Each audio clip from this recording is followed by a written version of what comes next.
Hai semuanya, perkenalkan namaku Nita Fania Raharjo, NIM 17I20017.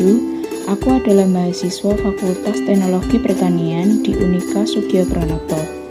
Dan hari ini aku akan membuat video tugas reaction dari mata kuliah Pendidikan Keagamaan pertemuan ke-13 dengan judul Kesucian Bukanlah Titik Henti Melainkan Sebuah Perjalanan. Nah, sekarang kita akan lihat cuplikan dari dosen pendidikan keagamaan, yaitu Pak Gregorius Joyoko. Dan sekarang kita langsung lihat aja cuplikannya. Dan nanti di akhir video, aku akan berkomentar dan menjawab pertanyaan-pertanyaan dari Pak Greg. Oke, sekarang kita langsung lihat aja ya cuplikannya.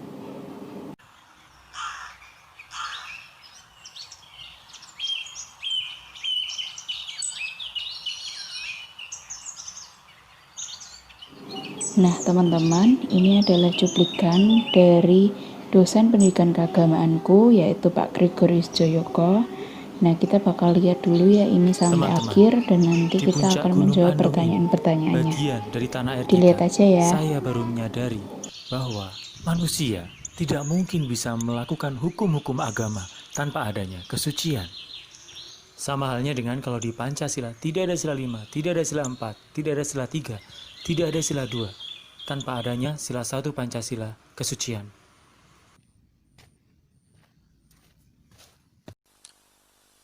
Bismillahirrahmanirrahim. Assalamualaikum warahmatullahi wabarakatuh. Selamat pagi, salam sejahtera bagi kita semuanya. Shalom, Om Swastiastu, Namo Buddhaya, salam kebajikan. Yang saya hormati Wakil Presiden Republik Indonesia, Bapak Kiai Haji Ma'ruf Amin.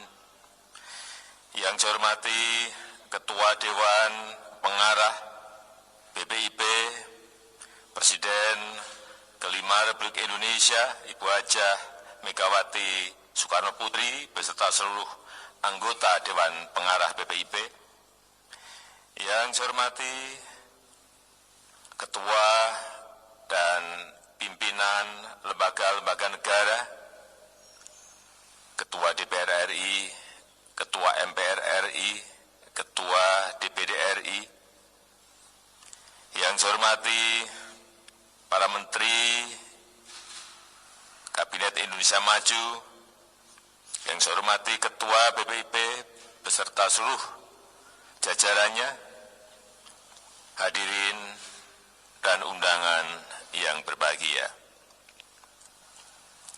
Peringatan Hari Kelahiran Pancasila tahun ini kita laksanakan di tengah pandemi COVID-19 yang menguji daya juang kita sebagai bangsa, menguji pengorbanan kita, menguji kedisiplinan kita, menguji kepatuhan kita, menguji ketenangan dalam mengambil langkah kebijakan yang cepat dan tepat.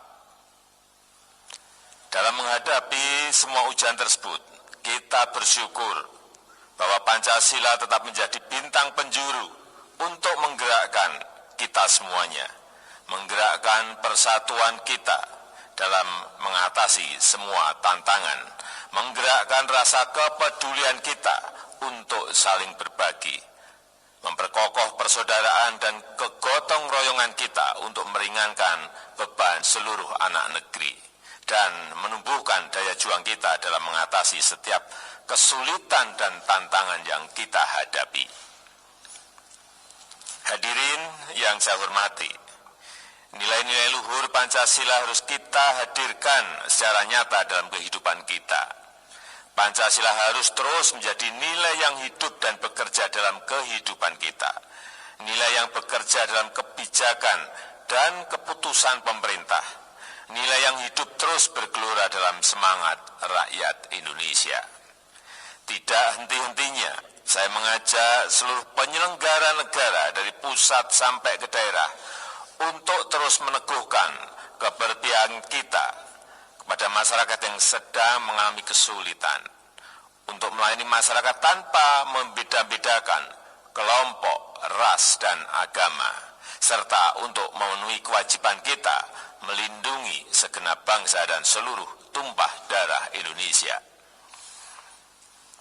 Saya juga mengajak seluruh elemen bangsa dimanapun berada, dari Sabang sampai Merauke, dari Miangas sampai Pulau Rote, untuk terus memperkokoh tali persatuan dan persaudaraan, saling membantu, saling menolong, dan saling bergotong royong, serta selalu optimis bahwa bangsa kita adalah bangsa pemenang dalam menghadapi setiap tantangan yang menghadang. Kekurangan dan kelemahan tidak menghalangi kita untuk terus maju. Kekurangan dan kelemahan harus sama-sama kita perbaiki. Harus kita jadikan momentum perubahan untuk memicu lompatan kemajuan, agar kita menjadi bangsa yang kuat dan mandiri, yang berdiri di atas kaki sendiri. Hadirin sekalian yang saya hormati, tantangan yang kita hadapi tidaklah mudah. Tahun ini atau bahkan tahun depan, situasi yang sulit masih akan kita hadapi. Situasi yang memerlukan daya juang kita sebagai bangsa, yang memerlukan kerja keras, agar kita mampu melewati masa sulit itu. Kita tidak sendirian. 215 negara di dunia berada dalam kondisi seperti kita, semua dalam kesulitan. Tapi kita juga harus menyadari semua negara tengah berlomba-lomba untuk menjadi pemenang.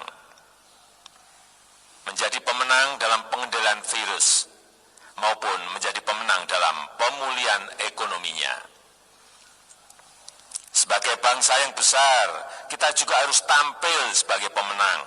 Kita harus optimis, kita harus mampu menciptakan peluang di tengah kesulitan. Kita harus menjawab semua itu dengan inovasi dan karya nyata.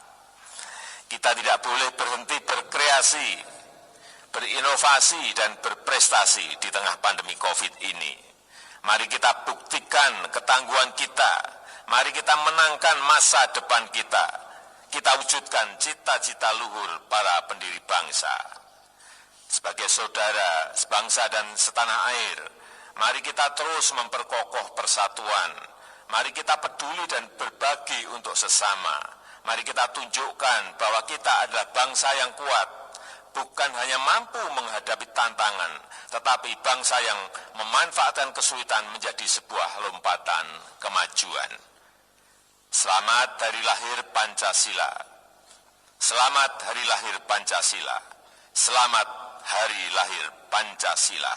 Mari kita selalu bersatu, saling peduli, dan selalu berbagi untuk kemajuan negeri kita tercinta ini.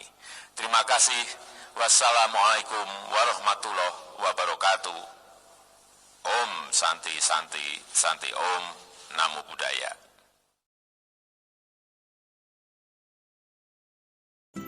Selamat berjumpa teman-teman.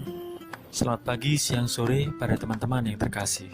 Kita bertemu lagi untuk kuliah pendidikan karakter, baik dalam perspektif religiusitas, di kelas DKV, teknik sipil, teknologi pertanian, RIL, sastra Inggris, maupun di kelas Pancasila untuk kelas pajak dan akuntansi sore. Tema pertemuan kita kali ini adalah kesucian. Mengapa kesucian? Karena kesempurnaan karakter manusia berpuncak pada kesucian.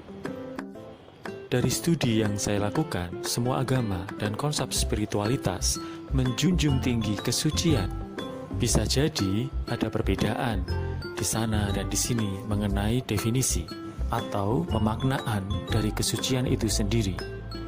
Tetapi saya yakin bahwa tokoh-tokoh agama Kristiani, tokoh agama Islam, tokoh keyakinan Buddha, Hindu, Konghucu, dan spiritualitas yang lain, bahkan tokoh-tokoh pendiri bangsa yang mendirikan bangsa ini, kiranya setuju untuk menjadikan kesucian sebagai syarat utama sebelum manusia mampu mencintai, mampu bersatu satu dengan yang lain, mampu bermusyawarah, mampu berlaku adil. Tapi sebenarnya apa arti kesucian itu? Baik teman-teman, kita akan membahas kesucian. Kita akan mencoba membuat analisis demi membentuk manusia yang lebih manusiawi. Baik agama dan Pancasila tidak bisa melepaskan diri dari konsep kesucian. Apakah sebenarnya kesucian itu? Kesucian dari akar kata suci yang artinya dalam bahasa Indonesia bisa bermacam-macam.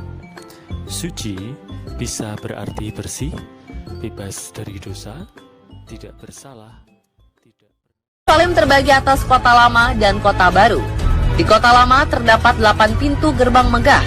Salah satunya yang dianggap terbesar dan terindah ialah gerbang Damaskus yang terletak di sebelah utara kota lama. Lalu ada juga gerbang baru yang dibuka pada 1887 sebagai sarana penghubung antara bagian Kristen dan lembaga-lembaga Katolik di luar tembok kota. Serta ada juga gerbang Sion di sebelah selatan yang menghubungkan bagian Armenia dengan Gunung Sion, di mana terletak ruangan perjamuan terakhir.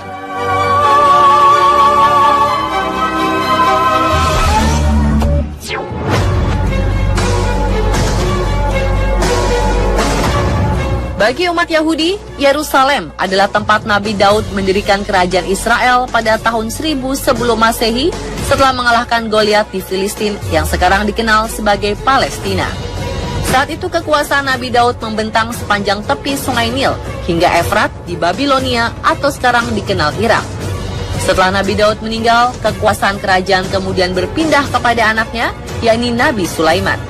Di bawah kepemimpinan Nabi Sulaiman inilah dibangun sebuah tempat peribadatan yang dikenal oleh orang Yahudi dengan nama Bait Salomo atau Bait Sulaiman, yang menurut Alkitab adalah bait suci pertama agama Yahudi kuno di Yerusalem. Setelah Sulaiman wafat, Israel dilanda perang saudara. Akibatnya wilayah kerajaan pun terbelah menjadi dua. Sebelah utara Israel dengan ibu kota Samaria dan bagian selatan Yehuda dengan ibu kota Yerusalem. Perang tak berkesudahan ini membuat bait suci hancur dan meninggalkan sisa tembok di sebelah barat. Sisa-sisa reruntuhan yang diyakini bagian dari bait suci inilah yang menjadi tempat peribadatan umat Yahudi dan dikenal sebagai tembok ratapan.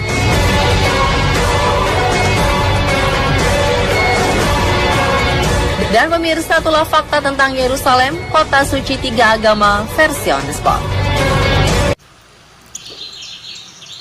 Baik teman-teman, kini saatnya kalian untuk memaknai apa artinya kesucian itu. Silakan untuk menjawab 2 pertanyaan saja dari saya. Jangan lupa, sama seperti video kalian yang bagus-bagus kemarin itu, jawablah pertanyaan itu dalam bentuk video reaction. Silahkan lihat 2 pertanyaan ini, jawablah sesuai dengan mata kuliah kalian masing-masing. Nah, sekarang kita udah sampai ke pertanyaannya. Pertanyaan yang pertama yaitu apa arti kesucian bagiku? Nah, arti kesucian menurutku adalah persamaan dari kudus yang berarti bersih, tidak bernoda, tidak bercela, dan tidak berdosa. Hidup yang suci itu tidak turut dengan dunia, yang maksudnya yaitu tidak terpengaruh pada hal-hal duniawi seperti kejahatan, harta, dan sikap manusia yang percaya hanya pada pengetahuannya sendiri dan mengandalkan penglihatannya dan lain sebagainya. Padahal pengalaman manusia itu sebenarnya sangat terbatas, maka banyak manusia salah jalan dalam perjalanan hidupnya dan membiarkan pengetahuan menguasai diri mereka. Maka dari itu, menurut saya dan ajaran agama saya, kesucian itu harus dijaga. Maksudnya, jika memang ingin hidup yang suci, harus dibangun dengan sikap dan perlakuannya. Harus melakukan hal yang memang sesuai dengan perintah-perintah Tuhan Yesus, karena dengan membangun hidup yang suci bersama Tuhan, pasti Tuhan sendiri yang akan bukakan jalannya untuk kita, dan tentunya yang terbaik. Memang tidak mudah untuk hidup yang suci, namun kita manusia harus mempertahankan dengan menggenggam perintahnya dalam hidup kita. Maka kesucian akan menjadi dasar hidup kita. Nah, seperti dikatakan dalam Amsal 11 ayat 19, siapa yang berpegang pada kebenaran sejati akan menuju hidup, tetapi siapa mengejar kejahatan akan menuju kematian. Dan dikatakan juga pada 1 Raja-Raja pasal 11 ayat 38, dan jika engkau mendengarkan segala yang kuperintahkan kepadamu, dan hidup menurut jalan yang kutunjukkan, dan melakukan apa yang benar di mataku dengan tetap mengikuti segala ketetapan dan perintahku, seperti yang telah dilakukan oleh hambaku Daud, maka aku akan menyertai engkau dan aku akan membangunkan bagimu suatu keluarga yang teguh seperti yang kubangunkan bagi Daud, dan aku akan memberikan orang Israel kepadamu. Nah, dari kutipan kitab ini kita bisa mengetahui bahwa jika kita hidup dengan benar dan sesuai dengan perintah Allah, maka kita pun akan selalu jalan di jalan kebenaran sesuai dengan apa yang Dia kehendaki, dan pastinya akan menjadi sesuatu yang terbaik dalam hidup kita. Nah, untuk pertanyaan kedua, yaitu bagaimana proses menuju kesucian itu? Proses menuju kesucian itu dengan cara hidup dengan melakukan semua hal sesuai dengan perintah-perintah Tuhan dalam hidup kita. Selalu percaya pada rancangan Tuhan, jangan remehkan atau meragukan Tuhan sekalipun. Jika memang pernah terjatuh dalam dosa dan tidak pernah hidup tenang saat mengalami masalah besar, maka kita tidak boleh takut. Jangan takut, jangan malu untuk berbalik kepada Tuhan atau bertobat. Dengan bertobat, maka Tuhan akan dengar seruan hati kita. Selalu minta nasihat dan hikmat pada Tuhan, karena iman yang kuat adalah modal terbesar dalam hidup suci. Caranya, untuk menguatkan iman, ya selalu masuk dalam hadirat Tuhan. Cari nasihat Tuhan setiap hari dengan melakukan saat teduh, atau dengan istilah lain, yaitu menenangkan diri, memuji Tuhan, membaca firman Tuhan, maka akan mendapatkan hati yang diubahkan menjadi lebih baik, karena hati adalah sumber dari segala perbuatan kita. Dengan hati yang tenang, maka kita pun bisa membedakan mana perbuatan yang benar dan mana perbuatan yang buruk, sehingga bisa mengarah terus dalam hidup yang suci. Demikian video reaction dari saya, Nita Fania. Terima kasih, God bless you.